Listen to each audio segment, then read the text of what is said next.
This video is brought to you by New Silly O's Premium Deluxe. New Silly O's Premium Deluxe. I have tasted the future and it's Premium Deluxe.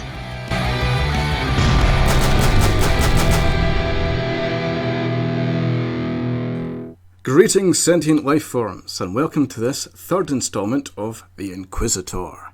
And today I have a very special guest all the way from the exotic lands of Canada. It is the one, the only, Mr. Down the Rabbit Hole, Kevin. Greetings. Hello, everybody. How are you today? Pretty good. It's a nice, quiet Sunday afternoon, and I've got all my bits, all my stuff done, and I'm just looking forward to sitting back and having a nice, relaxed evening of chat. Excellent. So, I have to ask, how does it feel being Canadian? Well, it's one of those weird things, and actually it's tied in a way to one of your questions years ago. Remember you asked the crowd, are you team coffee or team tea? Oh, yes. And the funny thing is, all the Americans, I'm sure, say, I'm team coffee, and all the Brits say, I'm team tea. But here in Canada, we've got both influences, so we're kind of that middle between ground, and so you kind of take that to everything. It sort of applies across the board. We like things that the Brits like, and we like things the Americans like, and it's a weird combo. A bit of both worlds then, isn't it? Yeah. Could have cough tea. Yeah. Or teefy. So, did you do any online stuff before you started YouTube?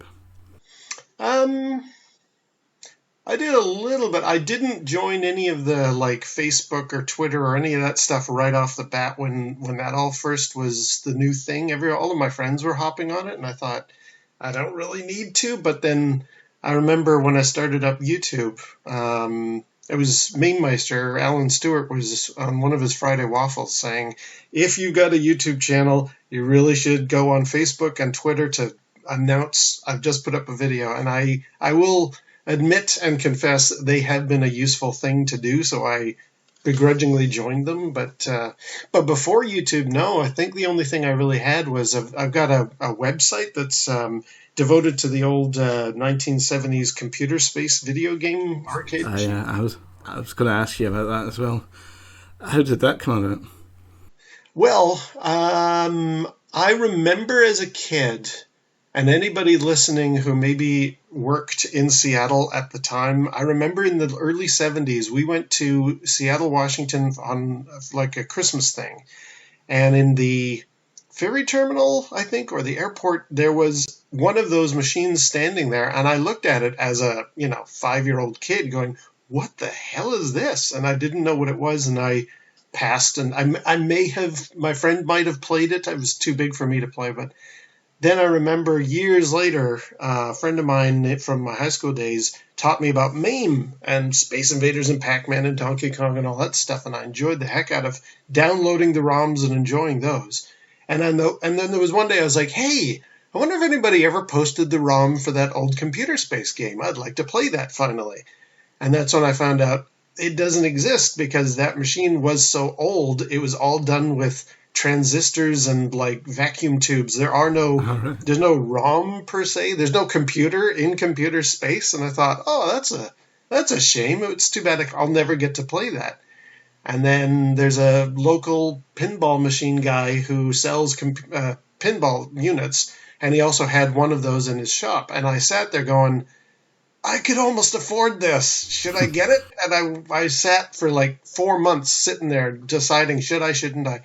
And eventually I pulled the trigger. I got we had these share bonus things from my work, and I suddenly had a bit of cash in my pocket that I wasn't expecting. And I thought, yeah, what the heck? I'm going to buy the dang thing and put it in my place. And I enjoyed it. And then I was again on websites of old arcade collectors and stuff. And somebody said, it's really too bad nobody out there is keeping track of these old machines of various, not just computer space, but where are all the Pong machines and stuff? And I thought, I'd kind of like to dabble in what it is to make a website. So I sort of jury-rigged together my computer space fan website, and it's been really fun. I've had some great experiences from it, and that was kind of my first foray into internet stuff, but that was way before YouTube. Yeah. I remember you talking about it in one of your videos, and I think you provided a link where you could download a ROM of it. Give it a try. Yeah, actually, there was a guy approached me on It's he actually sent me an quite email. complex for, what was it, one of the first games, if not one of the first, the first or whatever. Yeah, yeah, no, it's sort of, it's like asteroids without all Yeah. the rocks. Like it's only two UFOs, but they're really tough, especially given how old that machine is. You'd think the AI would be easy to defeat, but it's really hard. Yeah, that's what I'm saying. It's surprisingly more sophisticated than I realised. In a way Yeah, that I'm sort of envious of your generation of grown up watching video games evolve, because I was born in the middle of it, I guess, in yeah. the Were you born 90s. in the? Oh, okay, yeah, So I never got to experience what it's like seeing it for the first time. How how amazing it would have been to see things on TV that you could move yourself. yeah. It's almost impossible to explain it to, like, whenever I watch people online, YouTubers talking about the Nintendo Entertainment System as kind of their Yes. start, and I'm like, you have no clue what it was like to suddenly be able to move something on your television. It was mind-boggling at the time. What about yourself, actually? Did you do anything online in the sort of internet space before YouTube and stuff? No, not really. I didn't get a computer until really late on, about 2008 or something like that. It was the first time we got a computer that was online, and then the first thing, or one of the first things that I did was thinking to myself, I wonder how many games consoles there are. And I wanted to try and make a list of all of them, and then I realised, oh, actually, there's quite a few of them. And Very every true. time I'd find a new one, I'd do a Google search, and it would come up with videos on YouTube, and that's how I discovered YouTube. And Classic Game Room was the one that always came up the most, because he covered all the different consoles that I was aware of at the time. And then, yeah, from there, I never really started collecting like retro games, as people say. Like, I didn't do it. What am I trying to say? I didn't like purposely go out my way to try and get older games. It just sort of happened accidentally. But that was the first time I started becoming more aware of stuff that was before my time, like the Atari systems and all that. So that's how I got started, like collecting older games and that. But all the other old games I've just got because I never got rid of all my old stuff. I just kept it. That's good. Yeah. It's funny you I mentioned have a about. hard time throwing stuff away. Well, I mean, that's even more so nowadays. That's actually the best you can do is hang on to old stuff and all of its old bits, because people will eventually want to pick that up. Yeah. A few people have said to me when they've seen my collection of stuff, like, where did you find all this stuff? It's like all this old stuff, and just thinking, well, it was new when I bought it, so found it wherever you find new games. It's just now they're old. True enough, yeah. It's funny you mentioned about Classic Game Room. When I very first started, when I put up a Google account so that I could subscribe to YouTube's channels, Classic Game Room was actually the very first one I ever subscribed to, because he was everywhere. And you're Yeah. right, he did so many different systems, and he was such a fun personality. I thought that's the first channel I want to subscribe to. Definitely one of the first people who influenced me. A lot of people, like my sort of generation, will say like, oh, I'm angry video game nerd and stuff like that. But I watched a few of his videos, but I never really got into it as much. It's more Mark Classic Game Room style that I like better. Yeah, he's really, really relaxed and laid back and funny, and just it seems so Yeah. natural. I'm glad to see he's come back. So that's Yeah, good that news. was. I was curious to see that, because I know he had kind of not said good things about YouTube about 5 or 6 years ago, and suddenly Yeah. he's back on, which is good. I'm glad. What about you? Who influenced you to start YouTube? I know you mentioned Meme Meister earlier. Just was there anyone else? Um, Actually, yeah. So there's a guy who is now on YouTube, but about 10 years ago, he had a television channel program. Like he did video reviews on our local cable television. His name is Victor Lucas, and he had a pretty big Electric Playground was his channel, and he would do reviews and stuff. And I was slowly getting. I used to really love what he would talk about, but I was getting more and more frustrated watching him because he was mainly circling in on the same topics over and over again, and I was finding myself going, God, why don't you cover other stuff that people are interested in? Why don't you talk about mobile games, or why don't you talk about anime, or why don't you do this, why don't you do that? And eventually people were just like, well, if you want him to do it, why don't you do it instead? And I thought, yeah, okay, I'll try that. All right, I see. How about yourself? What kind of got you started on making stuff for YouTube? Well, that's what I've already said. The Classic Game Room was a big influence, Right. and then just for the gaming stuff. But before that, I wanted to do like all sorts of silly videos and animation and stuff. Can't really think of a specific influence for that though. Just watching people over the years, in a funny kind of way, you've influenced me as well, and all the other people that I've met over the years, they all have influence over you. Some point, True enough. True enough, yeah. Well, the thing I've always loved about watching your stuff is that you have my sense of humor, and you've got like good timing and stuff, and I think we're probably influencing each other as we go. Yeah. I think my timing's terrible, but I appreciate the compliment. I'm assuming you were a big Monty Python fan, because I see a lot of Monty Python type stuff in the things you make, and I'm sure other, that's going back a long time. I'm sure more recent comedy shows have all I do watch they seem a lot to come of through. classic comedy shows and stuff, so probably influenced a lot by that as well. Mm-hmm. What about you with your sort of funny things that you do? I really like the Obi-Wan Kenobi guides that you do. Actually, it's funny you mentioned. I just finished filming some before we started. I finished capturing some desktop footage for one of those that's coming up as well. Your timing is perfect.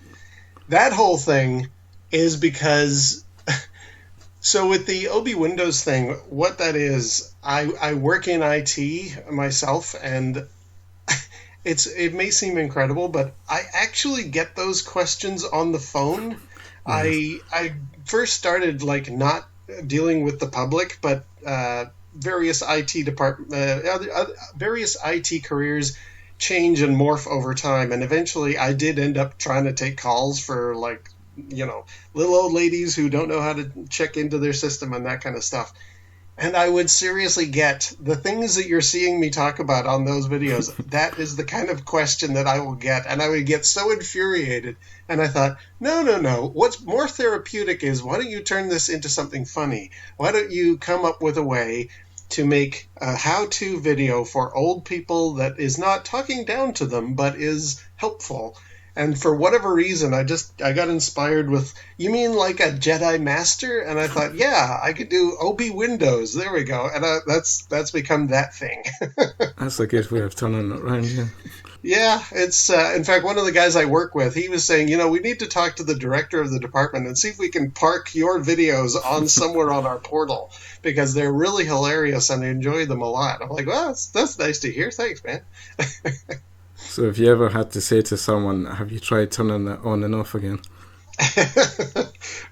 Anytime, actually just this past week I had one of those, and it was somebody internally in the company, and I just said, this is going to sound like one of those things from the IT crowd. I don't want to sound insulting here, but we've tried everything else. Can we try turning it off and on again just to see? And lo and behold, that did fix it. Yeah. And I was like, oh my God. I mean, it's such a cliche, but sometimes it's true. And the other thing with your Obi Windows videos, and also the What's in the Box series that you did, where you did that bit where you were outside. I don't know how you could do that, but I wouldn't have the guts to do that. But I remember Alan talking about Alan Stewart, and I think he's right. There's a bit of you that wants to be an actor, really, isn't there? Oh, definitely, yeah. You've definitely got the right sort of I've failed to talk again, but you know what I mean. I think you'd make a good actor, is what I'm trying to say. Well, it's very nice of you guys to say so. I definitely did want to be when I was a kid. I was just like, oh yeah, look out, Hollywood, I'm coming. But I think I discovered. Did you ever do any school plays or anything like that? I did actually. Ironically, going back to Monty Python, back in high school, I approached the drama teacher and I said, "I've got an idea for a school play. If that's allowed, I don't know if this is a problem or not." And he's like, "No, no, go ahead. What's your idea?" And I said, "Well, I'm thinking if we could do a school play version of Monty Python and the Holy Grail." My friend and I had the original script, like he had it from Monty Python Productions or whatever. And the two of us had sort of hummed and hawed for an afternoon or two, going, if you reduce it down, you could actually put this all on one stage. And we approached the teacher, and he's like, "Yeah, let's do it." And we actually did Monty Python and the Holy Grail for, I think I was like 14 at the time. So you're a big Monty Python fan then, are you? Oh, hugely so. Yes, it has been a huge influence in my life. Which one do you like best out of the movies? It's down between Holy Grail, because that one is just so silly. But Admittedly, I think Life of Brian probably has not only more polish, but also it tackled a lot of things. I know the Python's gotten a lot of trouble with like the Church of England for all of the stuff that happened. Right. But I think, I mean, outside of the significance of their content, I think it was also just a funnier film. Like overall, the great thing, the thing that I kind of didn't like with Holy Grail is how they just suddenly stopped the film with the cops pulling up and putting everybody in jail. I thought, well, that seems a bit of a cop-out. I guess they didn't know how to finish the movie, so. A literal cop-out, yeah. Yeah. I think the meaning of life is slightly underrated, don't you think? That doesn't get as talked about as much, does it? I liked it, and it had some very interesting commentary. I think it went a little gross at times, like Mr. Curacao and all that kind of stuff was kind of like, okay, we're pushing some limits in a way. I didn't find that a big fan, but I really liked the ending of that one. All right, cool. So going back to YouTube, okay, this is a question I've asked you a few times before in the past, and you've always sort of avoided it. So now that I've got you on the spot, what's with the name? Oh, yes. Where did that come from? Actually, I will tell you, and this, apologies to people who get this as a repeat. I'm hoping someday I might reach 5,000 subscribers, and I'm going to tell this story again. Well, if you don't want to spoil it, then you don't have to. Oh, no. I'll go for it, because at the pace I'm going, that's going to be in about 2 years. So people will have forgotten by then. So, yeah, I was originally, when I first thought of making a YouTube channel, actually, just before I did, when I was getting frustrated at Victor Lucas not doing various content that I thought he should, I kept saying to my wife, it's annoying that all these people aren't making these types of videos that I think people should. And I mean, yeah, I could probably do that myself, but Lord knows I sure don't want to go down that rabbit hole. And I kept kind of using that as my excuse. I was just like, no, that means setting up a Google account. That means joining up Facebook. That means going into Twitter. I really don't want to end up going down that rabbit hole. And that was sort of what I kept saying. So when I finally decided, okay, maybe it's time to actually make the channel. At first, and I've talked about this before, my initial thought was, what am I going to do videos about? I've got like 12 ideas, and then that'll be it. I have no other concepts. I've got no other plans for anything. So I thought to myself, well, to end each video, I'm going to have a little toy coffin, and I'm going to hammer a nail in it, one of each of the 12 episodes, to say, well, that's that one done. I've finished it. And I'm going to call my channel Another Nail in the Coffin. But now that I've reached over 1,000 videos, that little toy thing would be smothered in nails. So instead I was like, nah. And also, nail in the coffin just sounds kind of nasty and mean. It's like, this is a gothic channel. So that's when I suddenly hit the inspiration. I thought, well, I kept saying it to my wife, so why don't I call it Down the Rabbit Hole? And I went with that. Also checked like what are public domain things, because with copyright problems these days, it amazes me that, for example, one of the guys in the community, the Highlander, I'm surprised he doesn't get trouble from like the movie Highlander people for using that name for his channel or any of that stuff. And I was just like, Well, I okay, let me suppose quickly look up. Highlander's a bit generic. There's also a TV show, I think it's called Highlander. It's not related to the films. True, But true. a Highlander could be a person that lived in the Highlands, so Very good point. it's not Yeah, necessarily specific to that, I suppose.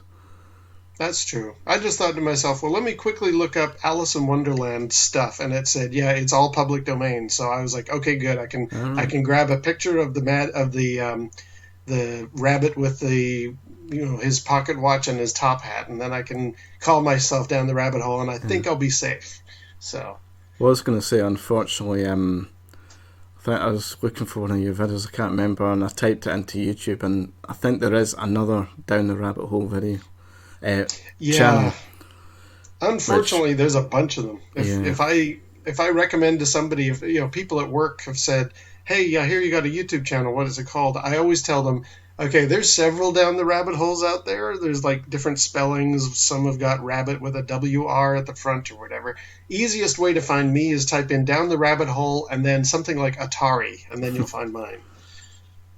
It's annoying that happens, because I remember one time you were saying something about me, like typed Swifto into YouTube, and it just comes up with Taylor Swift videos or something. Yeah, exactly. Not related, by the way. I could have sworn. I mean, definitely around the hair and stuff. Yeah. What's the channel called now? Because it was Sane Swifto Cilios, but then you changed that again? Well, I had this idea in my head, and you know how it is, sometimes you get an idea in your head and you think, oh, that's a good idea, and then turns out nobody likes it.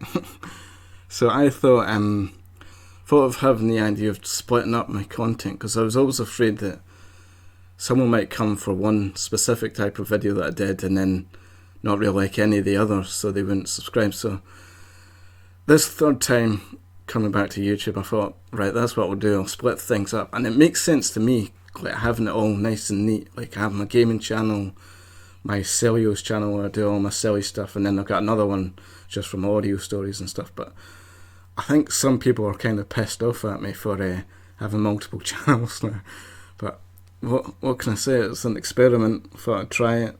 Some people think it's a good idea, some people don't. But currently at the moment, my main channel is New Celios Premium Deluxe. I'm making a note as we speak. Yes. That's where I put all my silly videos, but I've also got the gaming channel, which is Swiftboy Advance, audio story channel, which is just Swift Stories. Good to know. A very clever title, isn't it? Well, don't feel too bad about the experimenting and trying different channels, because I've been watching. I get recommendations about But I think YouTube things, and I think some people have said you want to make it only gaming, or you want to make it only anime or only movie reviews or whatever, and then that's I've the actually thing. Some people just only want one specific type of thing, don't they? True, and then I've seen the flip side of that. I've seen people change that up. I don't know if you know Crow. He does a lot of pinball videos and stuff. All right. He just recently he had 3 different channels, because he had one for handheld stuff, one for pinball stuff, and one for other gaming. And just this past week, he's undone all of that and pushed it all back into his main channel again. I'm like, my God, I don't even know what the right advice is anymore. Yeah. I think the other thing that confused people is I've also got another account just called Swifto, which is the one I use for subscribing to people and commenting on their videos. I think that confuses people. But basically, if you go into that channel, you'll just see the links to my other channels. It's not that hard to figure out. That's a good way, yeah. I never even thought of that. Just, to me, it makes more sense. It makes things more neat, at least in my head. But still early days. We'll see how well it goes. I did have another channel which was Swifto Vision, but I've cancelled that one now because I had a sort of bad experience with it. One of the videos sort of blew up overnight and ended up getting a lot of negativity on a lot of the channel, on a lot of the videos in that channel, so I just sort of retired it for the moment. Was it like negative comments, or did you get like copyright problems? A couple of the videos did get copyright, but they were still up, but a lot of thumbs down and a couple of comments that weren't they weren't like nasty or anything, they were just a bit well, I didn't really know how to deal with them, they were a bit weird. I gotcha. And it's just I didn't really like how rapidly it was expanding, so I like things to develop slowly over time. Yeah, that's a good way. Yeah, no, you can pace yourself that way. And I'd just come back after 2 years of not doing any YouTube, and all of a sudden this channel gets a load of subscribers that's like new people that I don't really know, and I sort of feel uncomfortable about it, so... Well, that's understandable. I'll probably come back to it at some point, just letting it rest for now. But anyway, not here to talk about my channel, sorry. What was the first video game you ever played? Very, very first one that I'm definite about, because I don't recall if I actually played that Computer Space back in 1974 or whatever, but the one that I definitely know I did play was Space Invaders, and it was weird because... Space Invaders? Never heard of it. What had happened is it was 1979, and we had some relatives in for Christmas, and we went downtown, and in the Woodward's building, which is a Canadian company, they had every Christmas they had breakfast with Santa, where you can bring your kids and they can tell them what they want for Christmas, that kind of thing, and it's a big pancake meal thing. And this year, because it's 1979, Santa decided to go for like a space age theme. I don't know why, but like the reindeer all had like cybernetic little antler blinking lights on them, and the North Pole, instead of being covered in snow, was covered in tinfoil, and it was weird. And I was like, why is it? I guess because Star Wars has just happened and everybody wants to cash in on Star Wars. So we're like, what is going on? And we're going in the lineup to go and, get either our meal or to sit on Santa's lap. I can't remember. But we're in a lineup. And we're being led through this display that's like sort of space age. There's like somebody's hooked up an oscilloscope with like the wavy lines, like in Doctor Who episodes where they've got the little, the wavy thing going. They got that.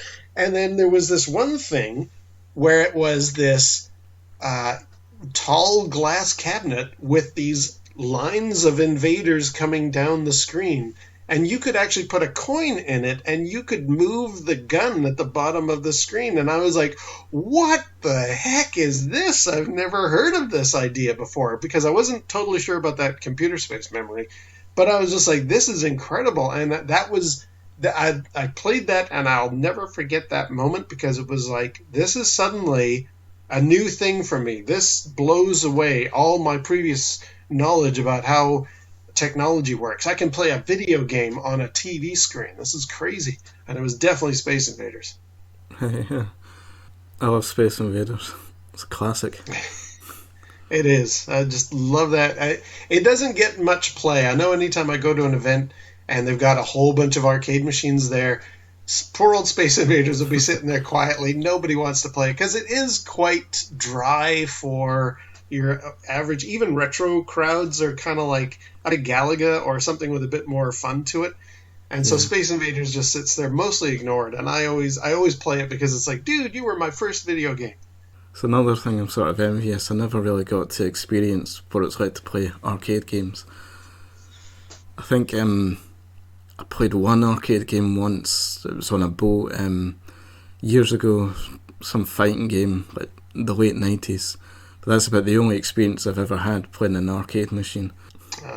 Yeah, it is. That is something that I feel anytime I'm at these events and I sort of see kids running around and things. I'm just like, you guys have no idea what it was like to go into this smoky, neon-lit questionable characters in the corner type of an environment and try to play a video game. Like now we've all got them on our phones and you can just enjoy the game. But back in those days, it was if the machine was working, because half of them had a little out of order sign on them. It was a different time and a different experience, and one that it's very analog. It's hard to explain it to folks now, but like that whole thing. I was at a retro event where I was just stepping away from a Pac-Man machine, and these little maybe 9-10-year-old kids ran up because they were next, and they looked at it and they was like, "Oh yeah, I know this. This is Pac-Man. I've got it on my phone." And I was just like, you have no idea what the phenomenon was of Pac-Man when that first came out. Yes. Definitely a generational thing. So how do you feel about modern gaming then? I love it. I mean, when it's okay. Let me put an asterisk beside that. I love it when it's bit of a broad good. topic, I realise. Yeah. I like what is possible now with things like Assassin's Creed, or I'm kind of getting into Cyberpunk 2077 right now. The fully fleshed out world. I did Red Dead Redemption 2 a little while ago. I love that element. I love the amazing things that we can do. Not only just open world. I'm trying to think of I did a game called. That's one of the things I like about you is obviously I don't mean this to sound rude or anything, but you're like from an older generation, so I am. I'm all old and stuff. A lot of people from your generation's seem to have tend to have this attitude that all these kids with their modern games are not as good as the old arcades, and they're always a bit too negative. I don't want to name any names or anything, but there are a few people that I can think of on YouTube that are always very negative about anything new. I mean, I'm a wee bit like that as well. I see a lot of new games and I think, they're not quite, they don't quite capture my attention like they used to. But at the same time, you've got to appreciate what they can do these days. So that's very true. I like how you have a more open mind about it. Yeah, that's very true. And I've actually had, sort of on the negative side, I've had what you just described, where I will watch things like Sony just recently had their State of Play, or sometimes I think didn't E3 happen finally or whatever. Anyway, anytime I see these or the Game Developers Conference, I'll sit there and I'll watch the trailers or the sizzle reel of what's coming out, and I'll look at a lot of stuff and I'll be like, there's a lot of things that want to be Fortnite in here. Like, can we get a variety? I'm not thrilled about how we're repeating that stuff. Like, there doesn't seem to be as much imagination right now. Maybe it's just a phase we're going through, but yeah, that's the one negative I have about the current modern generation, modern gaming, is there seems to be a lot of the same sort of thing all the time. Yeah. That's what I was thinking as we were watching that last E3. It's just like each advertisement that came on, it's like, is this the same game again? Yeah. Just all feels a bit samey. It's like they need to have a bit more originality. Yeah, that actually speaks to something I heard once about the arcade world back in the 80s. There was an interview on a show. Mark Cerny, who's now like a big Sony PlayStation executive, he was interviewed years ago, and he was talking about what it was like to design video games for the arcade back in the 80s. And he said back then, you wouldn't make a racing game because the arcade had the racing game already. So you would make something new. Like, they were forced into developing and creating something original, because if you made another Space Invaders shoot 'em up or something, well, they've already got 3 of those on the wall. Why not come up with a brand new idea? And it was kind of fun to see the innovation of that era, and it's certainly possible now. And luckily, I'm very glad that VR exists right now, because that's sort of where all of that ingenuity and imagination is mostly going right now. But admittedly, that seems to be fizzling out as well. I don't know how the VR world is doing, but there are independent little games. Like the Switch has got a whole pile of games on it that are thinking outside the box, and I wish there was more of that in the more mainstream. indie sort of games. Yeah. Yeah, exactly. So, what's your favourite kind of gaming cheese? Cheese you like to eat while gaming? Oh, that's a good question.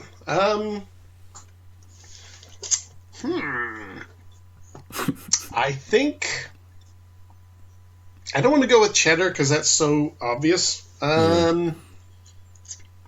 Camembert's too gooey, so I think I'll go with Gouda. It'd get all over the joysticks or controllers, wouldn't it? Yeah, I'm gonna put me down as a Gouda liker for that kind of stuff. All right. Would you say it would enhance your gaming performance? Not very likely, no. But it would be a way to keep me maintaining my energy level. I see. Okay, so I know you're a wee bit of a fan of the old Star Wars. Oh, yes. Is that right? Which Star Wars would you say was the best one, or which one's your favourite? It's easy, and it's actually surprisingly not as popular as I thought. But the very first one, A New Hope, was my favorite. Ah, right, yeah. And I always found it weird when people... It does sort of get overshadowed a wee bit by Empire Strikes Back, doesn't it? Yeah. I'm sort of tempted to do a video about this someday, because for me, when I came out of The Empire Strikes Back, I did not like it at first. I thought, oh, really? First of all, it ends on such a cliffhanger, and why is it so grim and dark and, like, spoiler, but Luke gets his hand cut off. I was really surprised at that movie, and I did not like it, but everybody else loved it so much, I thought, maybe I need to see it again. There is that guy that gets his arm cut off in the first one. True. Yeah, I suppose the only thing that I don't like about Empire is the fact that, like you say, it does end on a cliffhanger. But that's interesting. Yeah, I couldn't believe it. I couldn't believe it when the credits rolled. I thought, what? That's it? Yeah. So what about A New Hope, do you think, sets it apart from all the other stuff? On the one hand, it was definitely like the thing that forged new ground. Like, we hadn't seen a movie like that before. You could argue that maybe Jaws was a little bit also kind of groundbreaking, but and there were things like Forbidden Planet way back when, but Star Wars was really encapsulating. And I remember the first time I saw it, I still have the memory of when I saw it. I had thought the movie was over when they rescued the princess and got to the forest planet. I thought, oh, this will be the end of the story. And then when they attacked the Death Star, I was like, poof, mind blown. I was like, there's more to this? And the huge, big battle. I thought, this is the most incredible show I've ever seen. Plus, I think what makes it also stand apart is it is a much more, even by today's standards compared to all the others, it's a very bright, optimistic... it's more Disney-like than most of the other movies, and now Star Wars is owned by Disney. You would think they would channel into some of that a bit more, but it's got a very happy, family-friendly element to it, more so than any of the others. Return of the Jedi does too with the teddy bears, but I think that's one of the aspects that's sort of missing from modern Star Wars stuff. It's not as sort of whimsical. It's all sort of dark and grim and more for adults, really, isn't it? Like the Mandalorian and stuff like that. Very true. It doesn't quite feel Star Warsy to me. I've heard a lot of people comment that things like Andor, where are the aliens? Or with the new Ahsoka show, where are the droids? Like, there's one droid who's kind of a main character, but then the rest, like, this world is now full of just political human beings, and it's like, well, if I wanted to watch that, I would watch Foundation. I wouldn't watch Star Wars. Like, this doesn't feel like Star Wars. Yeah. I really enjoyed those videos where you went to the actual locations and stood where they filmed and stuff. Yeah, that was a lot of fun. First one being Death Valley. We thought we were going to go on a trip to Vegas, and I thought, Death Valley's pretty close, and that's where they did a lot of pickup shots for the first film. Let's go check that out. And then those videos do quite well, because I imagine they would have got a lot of views. Surprisingly not wild. Let me just see if I can pull them up, because I've had some videos do way better that surprised me than going to where Star Wars was filmed. Well, that's a surprise. Yeah. Let's see if I can find Tatooine, just as a comparison. There it is. It has had in how many years? My trip to Death Valley has had 280 views. Oh, well. And it was 5 years ago that I posted it. Yeah. I But just it was more assumed fun to because actually it's do Star it. Wars. Yeah. Yeah. I'd love The to do second that. one, we did Endor, the Redwoods next, because Yeah. that was also relatively easy to do. And then people were asking, so where are you going It's to go so... next? And Sorry. I was going to say that going then we thought, well, it just makes sense for us to go to Hoth, but that's Norway and that's super expensive. But we saved up a lot and we did do it, and it was a lot of fun. We really enjoyed that one. What was the name of the forest again? I know it was Endor, but what was it in real life? Where we went was Chatham Grove, or Right. Owen Chatham Grove in the Humboldt area of the Redwoods up in the Northern California. Okay. And that's the only part that's left, because I think they were able to film a lot of the battle sequences in the Redwoods because a lot of that area in 1983 was cordoned off for foresting, or for they were going to be lumberjacks were going to come in and cut a lot of that down. So George Lucas was okay to have explosions go off and stuff. So a I lot of see. the other parts of Endor are gone, but at least Owen Cheatham Grove has where the speeder bike chase happened and a bunch of other stuff. So we enjoyed that. Did you ever see those weird Ewok films? Just thinking, I wonder if they filmed that the same area or what. I You know, do the live remember action watching Ewoks. those. Yeah, they're pretty hard going today. I challenge any Star Wars fan that hasn't watched them, go and check those out and see what you think of those. Well, when my little brother got Disney Plus, I decided, I'm going to watch all the Star Wars content that's available. And then I ended up regretting it. But Yeah, some of those are pretty rough. the Ewok films are bad, but then you watch the cartoon series. Yeah. It's not good. No, I didn't mind the droid cartoon series. It was all right. It wasn't great, but it was for a kids morning cartoon show. It was better than the Ewoks one for sure.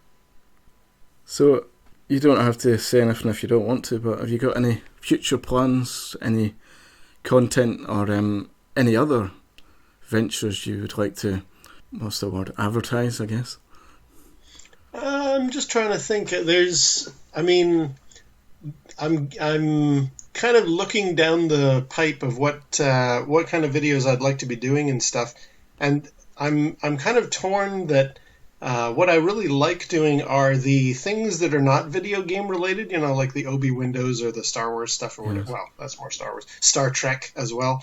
The problem with them is they take a lot more time to put together, especially if it's got green Yeah. screen involved. That's a lot of work. I actually And prefer so those videos that you do rather than just like a gameplay video. Not that there's anything wrong with that, but for me, for someone who's watched gameplay videos for well over a decade now, it's more refreshing to see different kinds of content. And I like how you're one of those people that does multiple different things. I really I like enjoyed doing those them. chess videos that you did a few years ago. Yeah, they were all I find the problem with the chess one though is that where I film that gets a lot of sunlight in the summertime, and for me to have the traditional black background, I have to film very late at night, and I was starting to get like this is getting tricky to do here. Right. But I guess the big thing is my sister has asked me, why do you do so many old Atari things and stuff? Why don't you just stick to the Star Trek or the Blade Runner or whatever? And I said to her, well, it takes a lot of work to edit those, so I try to piece those out a little bit, space them out a bit. And Yeah, I it's can easy understand to that. throw together a Vectrex game or something, so I'll always have the retro video game stuff because it's easy to quickly throw in. And the videos where you try different foods, I suppose that's kind of easy as well, isn't it?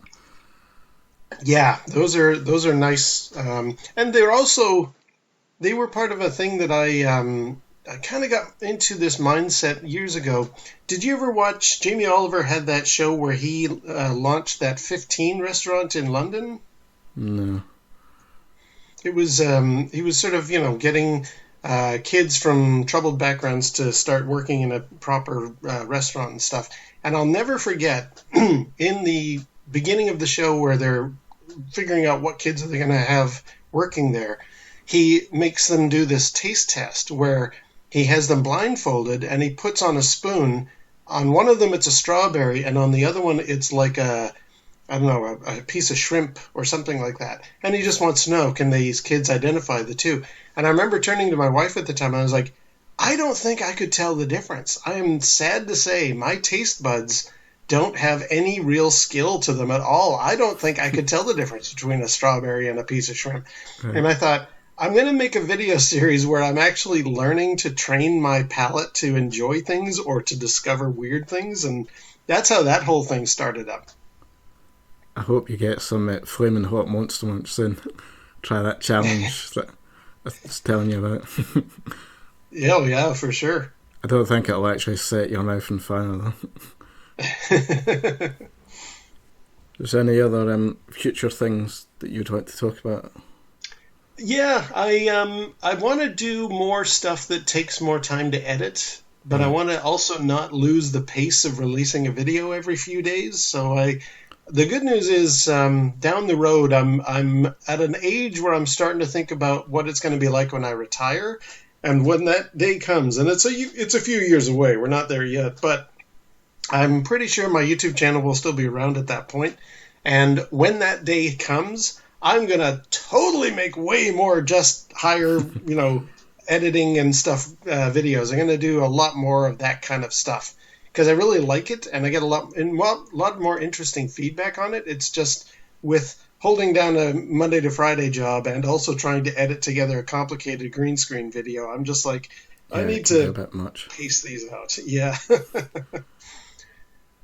Now, I mean, I could do what some people do where, like I know, what's a good example?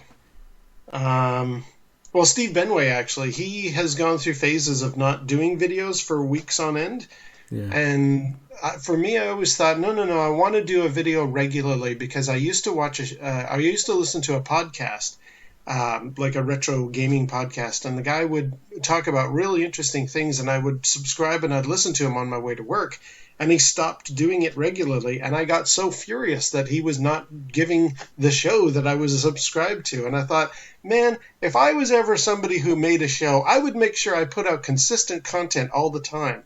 And now that I've got a YouTube channel, I'm like, oh man, I'm hoisted on my own sword here. Now I have to do that and deliver the goods. Sort of making me feel a bit guilty now, because I can go years without making content. I was telling someone the other day. Sorry. It is hard. No, I was just going to say, I can sympathize. It is hard. I was telling someone the other day that I'm just about to finish a review of a game that I started making about 4 years ago. So. Good Lord. A wee bit late. Well, I've got you were talking about my What's in the Xbox video. I'm actually working on one right now that's taking me a long time to do. It's, Knights of the Old Republic. Oh, yeah. Somebody suggested I do that as part of the What's in the Xbox. So I started it, but he said, make sure you play enough of it. Like, you got to get to level 20 to really see how the story opens up. And I was like, okay. So I've been playing that in bits and pieces off to the side. That's why I haven't published one of those in a while. I'm working on one, but it's taking months to get to a decent part of the story. And it's like, oh man, this is going to take forever, this video. Right. Do you want to do the quiz now, or is there anything else you'd like to say or ask or anything? Yeah, no, that sounds great. Okay. So, are you ready for the Inquisition? I am. I'm feeling very nervous. So you might like to know before we start, there are some fabulous prizes that you can win. Okay. So there are 10 questions. If you get about 9 right, say... Actually, no. We'll be more harsh than that. If you get all 10 questions right, you'll get top prize. And the top prize is The world's biggest ball of rubber bands. Or Ooh. elastic bands or whatever. So just think of all the fun you could have with that. And all the parcels you could wrap up with them. And exactly. I look forward to it. the second prize, which is just as valuable, if you get about 8 questions right, is the satisfaction of doing well in the quiz. So, perfect. So I'll start, as I usually do, with the first question. Question 1. Have I asked this question before? The answer is no. I'm afraid I have, actually. Ah. You might recall in my 10 gaming-ish questions video that I did years ago. Oh, right, yes. I did ask that Darn question, so unfortunately you don't get the world's largest ball of rubber bands, so. No. But you still have a chance of doing well in the quiz and getting the satisfaction of doing well, so. Fingers crossed. Question 2. Name a type of tree. The larch. No, it's a fir tree. A type of tree? Yeah. Oh, that's true, yeah. All right, not to worry. I'm just limbering up. I'm getting into practice mode here. Okay. Question 3. And I'll repeat that, what year did the game Asteroids come out?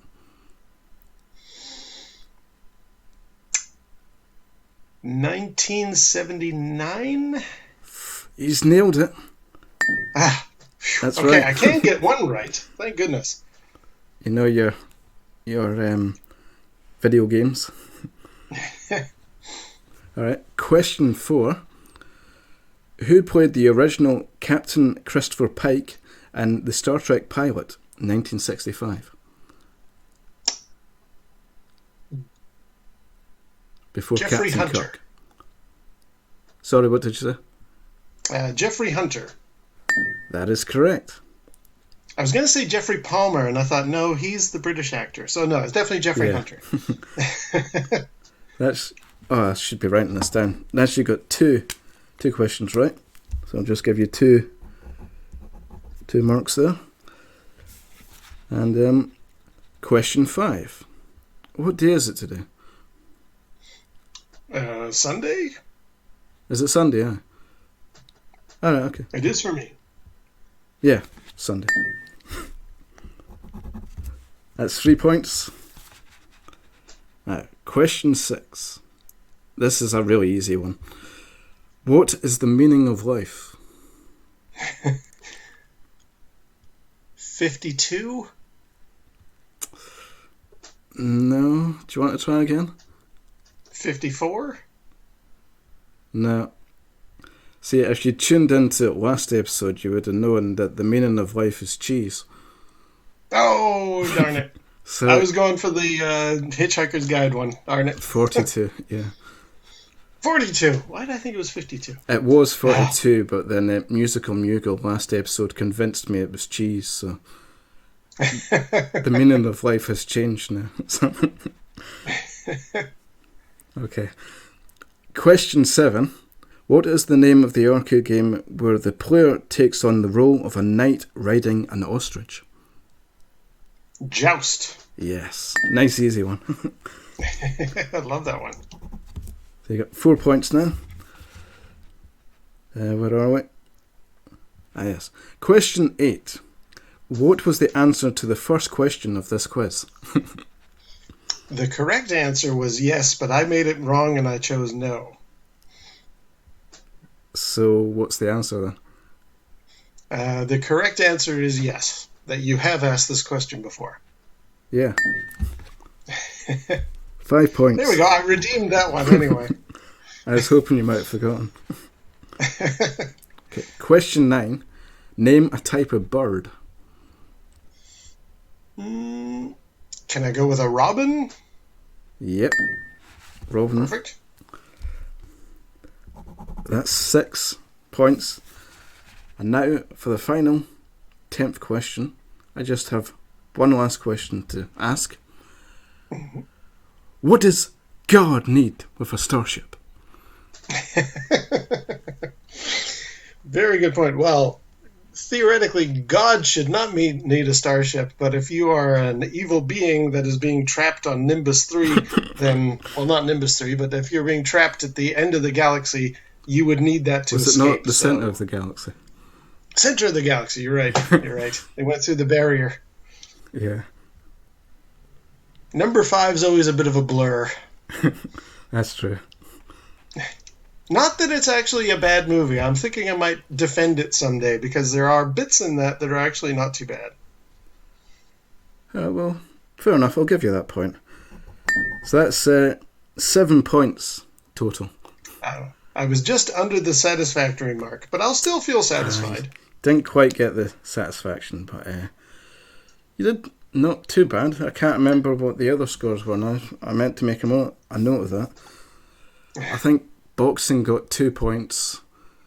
Can't remember how many Mughal got. I think you might be the highest scorer. Ooh, well done me. I was worried too because those first two I totally botched, so I thought, I'm never making this one. I think you've actually beaten Mughal's score, so well done. Thank you. There you go. See, there's some satisfaction there. So, thank you very much for joining us, and it's been a real pleasure talking to you.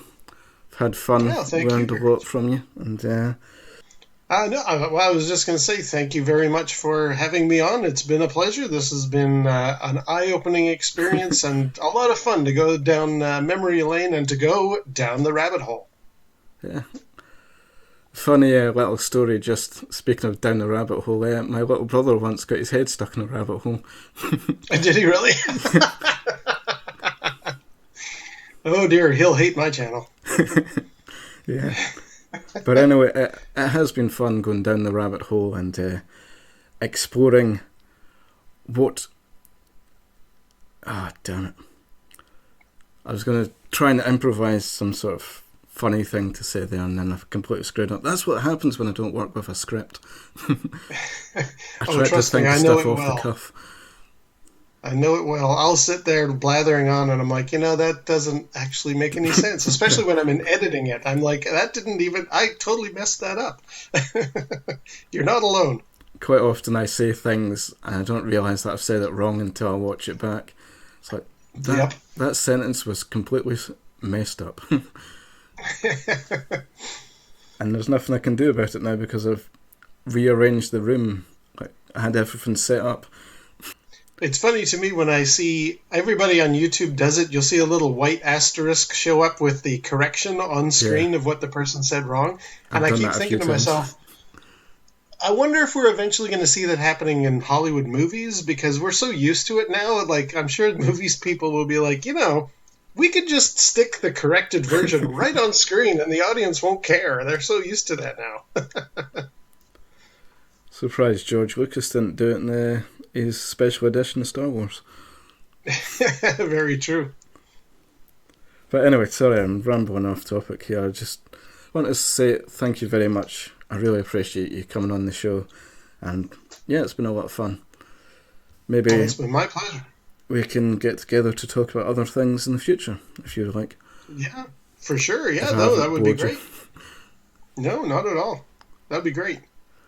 And congratulations for getting the top score out of the 3 people that have been on the show. Excellent stuff. Well, I wonder how long my winning streak will last. All right.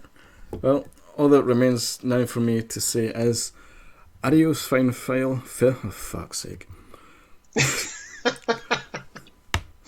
All that remains for me to say now is adios, fine fellows, and thank you very much for watching.